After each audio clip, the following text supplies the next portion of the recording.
Good morning, everyone, and welcome back to another video. As the title suggests, we're going to be talking about Tatsuki Fujimoto before Chainsaw Man 17 to 26. So I'm doing both volumes, and I just kind of want to put them in a rank from like my least favorite to my most favorite. And this isn't to be like this one's better than the other one, because I love all these stories. I reread everything that he makes basically. This is just going to be the short stories, so don't expect Look Back or Goodbye Eerie or what was it?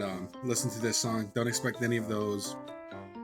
Just these right here. These 8 short stories are the ones that I will be talking about.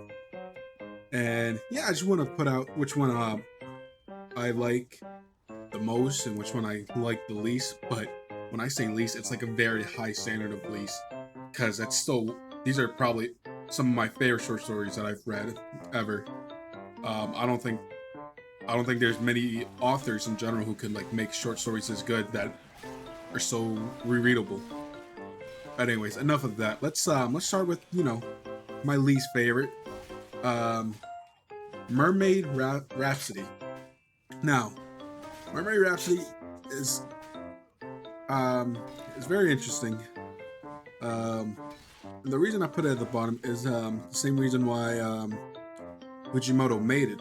It's very normal, right? It's not too crazy from what we expect from him, These other ones can get a little wonky, though. But Mermaid Rhapsody is about Toshida, I believe is his name. And he loves swimming at the ocean. But in this universe, mermaids exist, and they eat humans. And so, since he keeps going back to the ocean, there's a chance that a mermaid might go up there and end up eating him. And there's also a piano under the ocean that he plays. And the mermaids love hearing this, that they keep watching him from afar to play. But he gets caught off guard and ends up drowning. And the mermaid's name is Shuju. And she's kind of a tsundere, I'm not gonna cap. She's really tsundere, like. And she ends up saving him, and she just starts bullying him. And I don't want to spoil the whole story. I don't want to spoil these short stories because it's really easy to. And also, I just recommend you guys just read them. But that's the premise of Mermaid Rhapsody. He befriends a mermaid and ends up teaching her how to play. And then other stuff happens, and it's such a good story. And one thing I love about these volumes is that at the end of each volume will be a little like comment that he makes about the story that he just wrote. And in here it says, Jump SQ editorial told me something like, Tatsuki Fujimoto can't write a normal story, so I created this to prove them wrong. Looking at it now, it's still a normal story. And that's why this one isn't as higher. It's really good, and the art's really great. It's so good. And there is like a little like, this is kind of weird, but at the same time, this isn't his like most craziest thing ever. Just falling in love with something that may kill you, I feel like that's been done before. It's pretty normal, So that's why this one's at 8th place for me. But still a good story. Still recommend to check this out if you can. Next up, we have A Couple of Clucking Chickens Were Still Kicking in the Schoolyard. Now, this one's his first one in the Tatsuki Fujimoto before Chainsaw Man short stories collection. This is one of the first ones you read if you read it in like how you're supposed to, like, because there's 1721 to 2226, and I believe the numbers are his age at the time when these were made. So 17 to 21, he was 17 to 21, and 22 to 26. I don't know how old he is now, but I'm assuming older than 26. And a couple of clucking chickens were still kicking in the schoolyard. I kind of put it lower too, for the same reason I put Mermaid Rhapsody. I feel like this one's not too crazy. In this story, Earth is already taken over by aliens, and so humans are extinct because they overate all humans. But I think there are some like couple survivors and stuff. So for the most part, you follow like this this school alien kid, and it's his turn to like feed the chickens. So he feeds the chicken, and apparently chickens are actually just humans in costumes. So you know they're hiding within the school as like farm animals.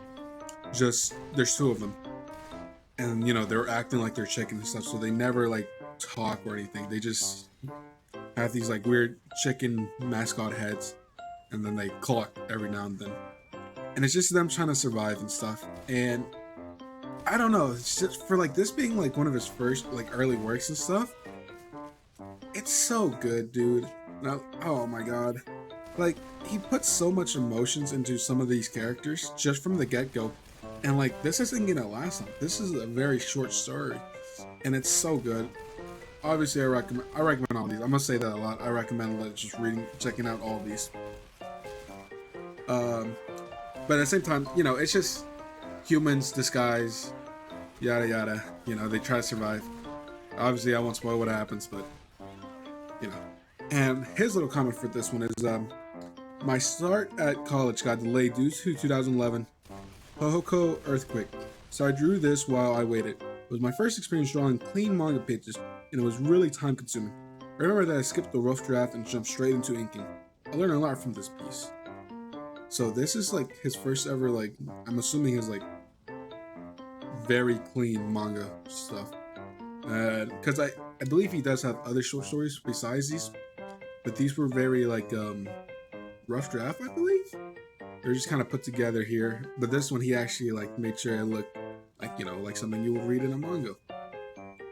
And it, you know, for one of his like first early works, this is really good too.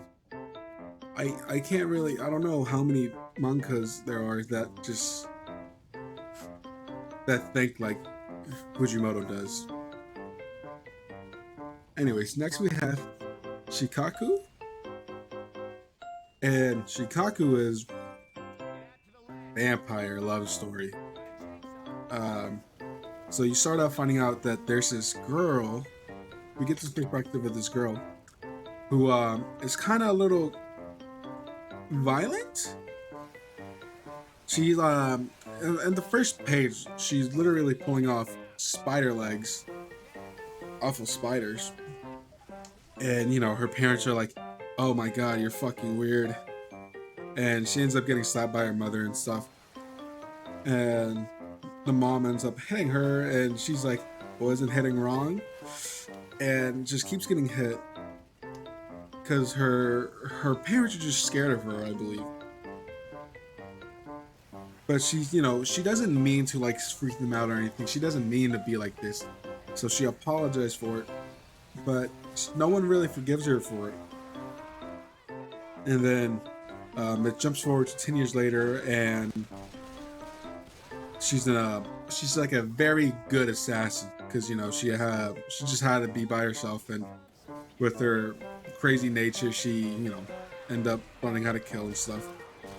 So she gets hired by a vampire to kill him because he's already tried dying multiple times but just won't die.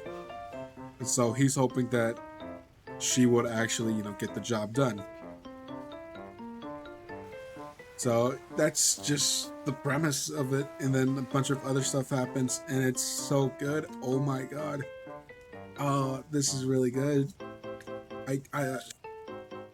This is, you know, the character you kind of feel bad for because, you know, they aren't normal, obviously, but, you know, you're just like, hey, you know, maybe she's not too bad. And then the vampire, it's so good connections, man. Read it, of course. I recommend. And the comment Fujimoto left for this is, I drew the rough draft for this one shot when I had temperature of 102 Fahrenheit and wonder what kind of manga I'd come up with in my feverish state. I drafted another experimental piece when I had Gasitron Turtris, but that one wasn't good and never got approved by my editor. So, dude was like sick as fuck and was like, hold up, let me cook. that's got to be some kind of dedication. I Fujimoto can only think of these ideas, I feel like, and it's so good seeing his thought. I love these comments because I also want to know his thought process when it comes to making these, and they're all very interesting. Um, I would like if Fujimoto had a podcast, I would listen to everything on repeat forever. I'm very interested on his thought process because he has a very unique thought process. I feel like,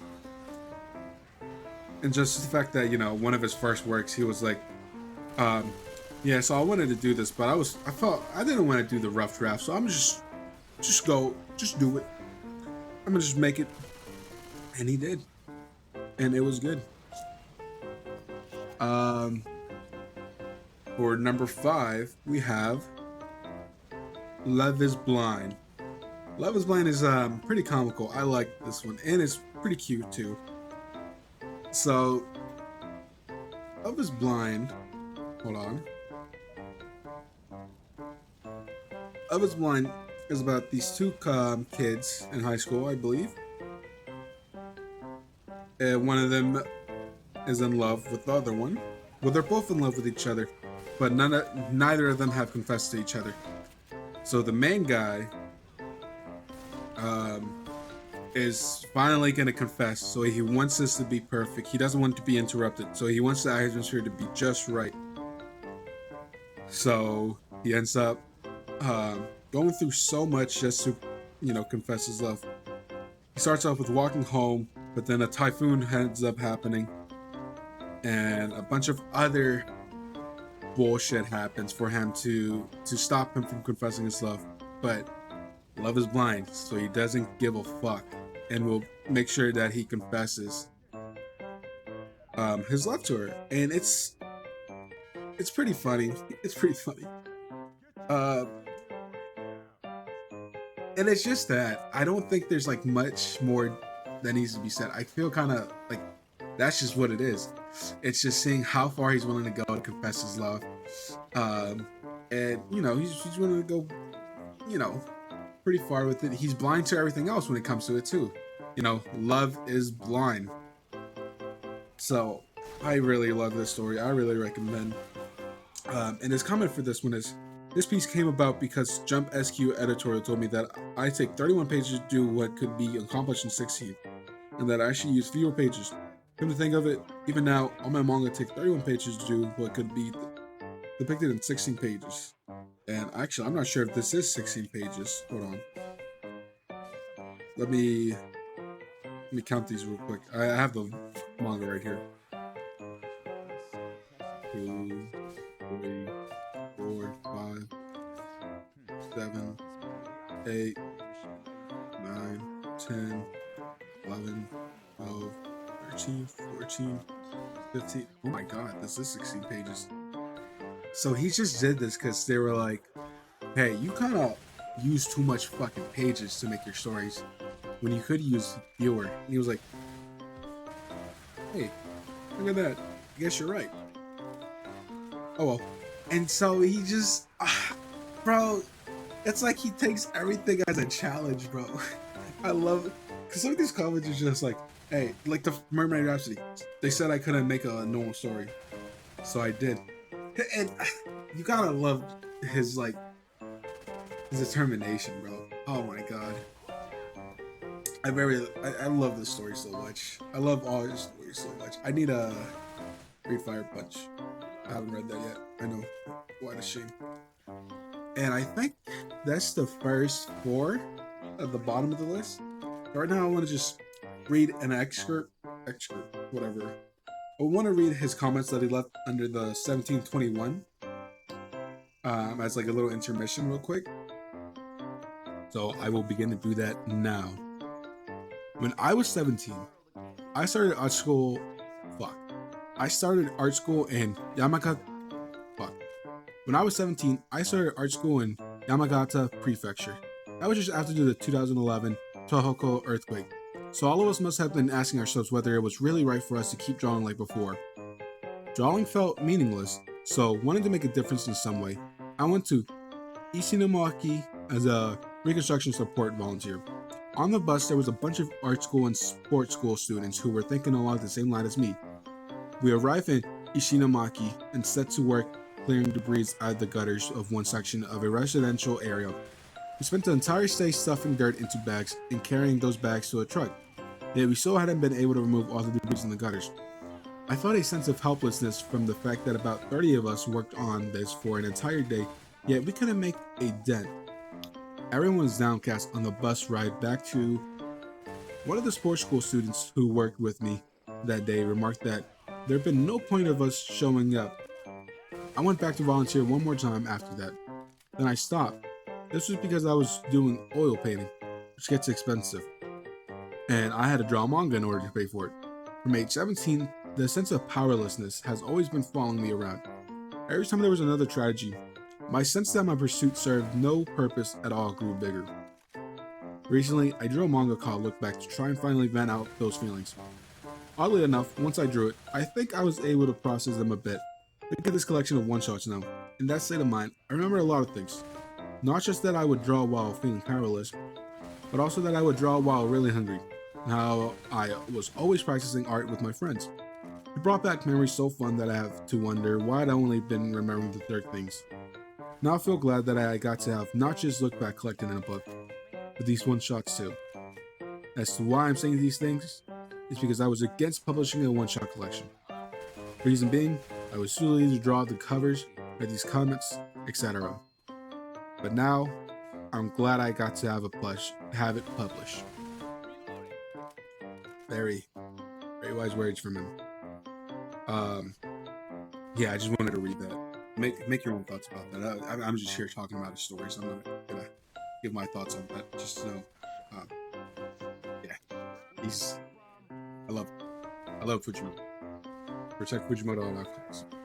Anyways, now for number 4, we have Wake Up as a Girl Syndrome.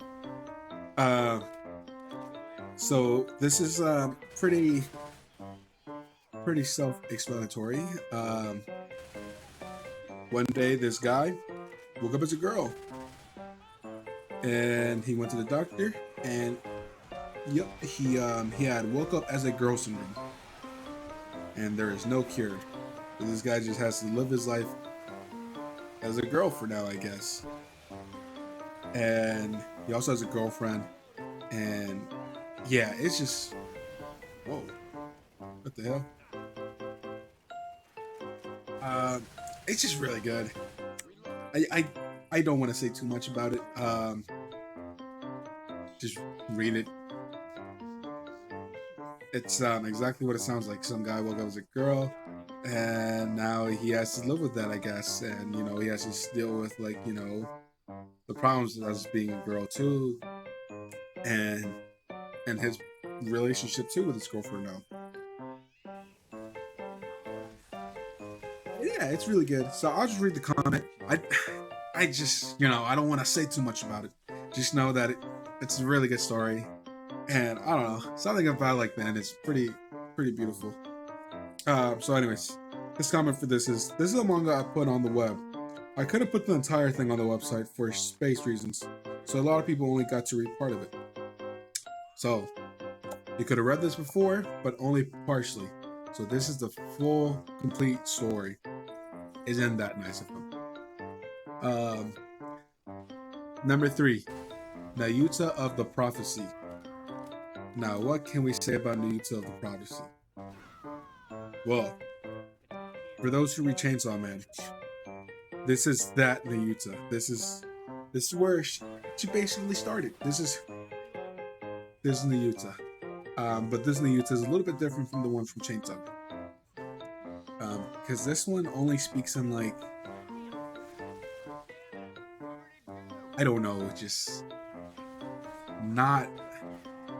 I don't want to say she's nonverbal because she talks. She just says violent, meow, kill, blood, gore, splatter, demons. She says that. That's all she can say. But yeah, Nayuta of the Prophecy is about this girl named Nayuta and her brother. And Nayuta kind of kills a lot of things, like animals and stuff, but not humans. But people are scared of Nayuta because there's been a prophecy that one day there will be a mage born with horns that will end up destroying the world. And also, since Nayuta was born with horns, and ended up piercing her mother's womb and killing her mom as well. So these two siblings are left to themselves, and that's kind of it. It's just a sibling story, and I guess that's why I like this, because it's like a sibling story about the brother having to take care of Nayuta, and it's pretty lovely. I love this story. Um, and also, it introduces Nayuta for the first time ever, because Nayuta does reappear later on in other works, not as the same, but it. I just love the relationship the Nayuta and her brother has together. It's very sweet, and seeing her also like come to terms with what she is doing, and that maybe she should lay back, because she also cares about her brothers. It's not just she's out to kill everybody. She cares about her brother, and it's a really good story. I recommend, um, especially if like Nayuta from Chainsaw Man. Definitely read this, because this is like the very first incarnation of Nayuta. Uh, Now for his comment, Jump SQ editorial told me that Tatsuki Fujimoto can write unique characters, so I wrote this to prove them wrong. Nayuta is still a favorite character. So see, he even liked her that much that it was like, yeah, you're coming back, you're coming with me. And I feel that it's weird that they said he can't write unique characters, but I guess for the other ones, they have been very like one note. For like with Toshiri, the boy from Mermaid Rhapsody, he just liked a mermaid and was willing to die for it. Couple of chucking chickens, they're humans just trying to live. Shikaku, the person was kind of batshit crazy, and the vampire was unkillable. So they, yeah. But I don't know. I still think his characters are unique in their own way, because they're a type of crazy that only someone crazy could think of. That's why I love these characters. I don't hate any of the characters that he's ever made, except for Makima. She's low-key a fucking bitch. But other than that, can't get too mad at the characters. I feel like all his characters are very unique in their own personal way. And I feel like Nayuta does stand out a bit, because he makes her stand out. I mean, she's on the cover of the second volume of the Tatsuki Fujimoto Before Chainsaw Man short stories. And the fact that she's back in a whole nother story, that's gotta be something. But anyways, second is Sasaki Stopped the Bullet. Now, I'm pretty sure this is probably gonna be lower on other people's lists. I feel like, especially after Nayuta, because I feel like some people will probably have Nayuta with the prophecy up. But Sasaki Stopped the Bullet is about this high school kid who I believe he has a crush on his teacher, and there's some kind of like, I don't know what word I can say for this, criminal, I guess, who goes into this high school, and I guess he threatens the teacher to have intercourse without consent with him, or not, he's gonna end up potentially hurting somebody. I'm trying to abide by YouTube rules. Sorry, I felt like that was a stretch. But yeah, so Sasaki, I don't want to, because this is that's just it. Sasaki stops the bullet, and that's the story right there. That's it. The title kind of ends up spoiling like what happens, because I'm pretty sure that's like closer to the end too. But Sasaki stops the bullet, and I don't know. I feel like it's one of those like stories where like which used to be like if you really want to, you can do anything. That's my kind of thing about this story, and that's why I kind of have it high because I'm thinking like Sasuke can stop a bullet, then I can do this or that. Um, but yeah, that's just my little reason why I have it number 2 and not anywhere lower because I feel like people might have viewed it higher. But anyways, his Tatsuki Fujimoto's comment for this is, "This piece is my favorite one-shot in this collection. I like the character named Takechi from a manga called Suzuki Sensei, and I think that had a sizable influence on Sasuke. Both inside and out, I remember weighing between drawing Earth or meteor in the final scene. I'll let you think about what that means if you read it. But yeah, this is very interesting. He just basically like, I like this character, so I'm gonna make this a character and my own little story. And you know, that's fair enough. I really love that. You know, because you know he's obviously influenced by other stuff, especially in Chainsaw Man. He's influenced by movies a lot, um, and it's interesting to see like what he gets influenced by, because he's someone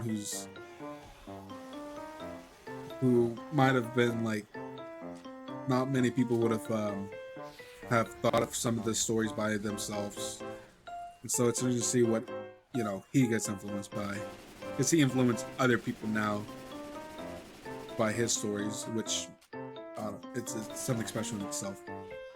But anyways, number 1, my number 1 favorite story from the Tatsuki Fujimoto Before Chainsaw Man short story collection is Sisters.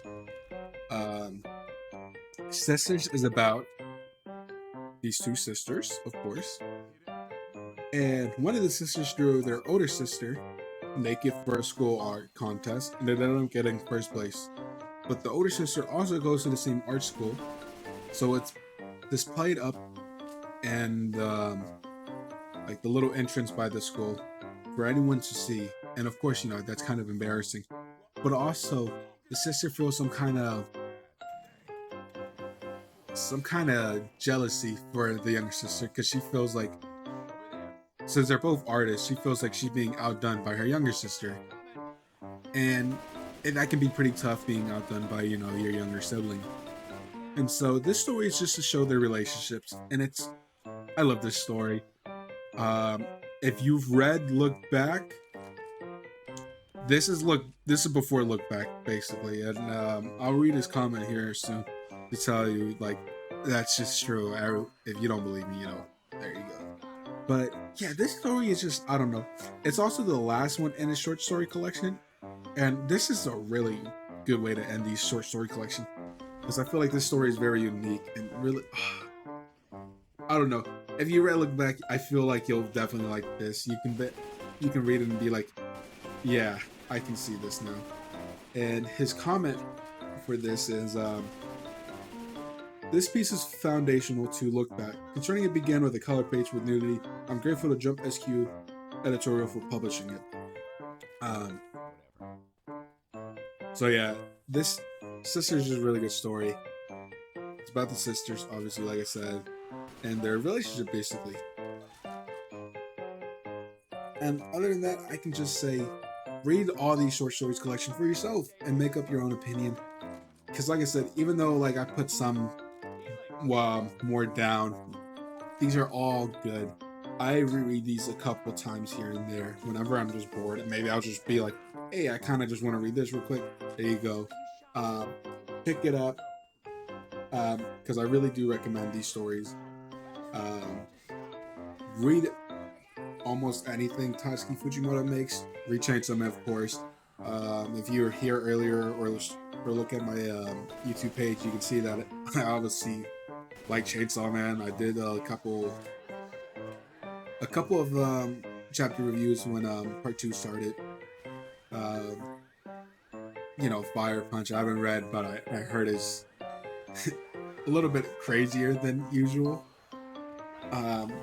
I'll see how about that later, because I still need to read it. Also, read Look Back and Goodbye Yuri. Those are both one-shots, but they're a little longer than these short stories ones. because they have their own volume and stuff, and they're both just as good, if not better. Because I feel like that's Fujimoto in his prime. And I would love to see any more works from Fujimoto because he has really good works. And since we already read the ending comment for his first volume, we'll go ahead and read the ending comment for his second volume. So, age 24 or so, I lived with my girlfriend in a 15,000 yen apartment in Yamagata. The people around us were kind and would give us fruits and vegetables. So while we didn't have much, I think we ate a well-balanced diet. Even though we were poor, we had a pet Japanese rice fish. I found it dead one summer. I went to toss its body into the trash, like a parasite. But my girlfriend said she wanted me to bury it, so off I went to the park alone. I tried to bury it under this big tree, but the ground was too hard. My hands got all dirty, and I had no hoe to show my effort.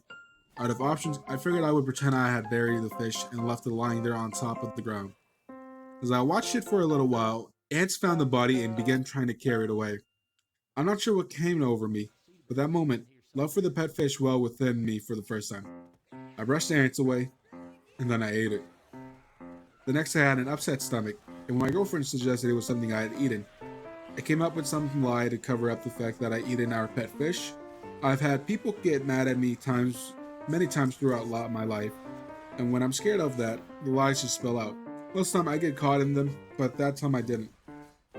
That brings us to now. The memory of lying to my girlfriend is far stronger than the guilt of eating our pet fish. Please allow me to confess my sin here. So, it was just a confession that he wanted to make.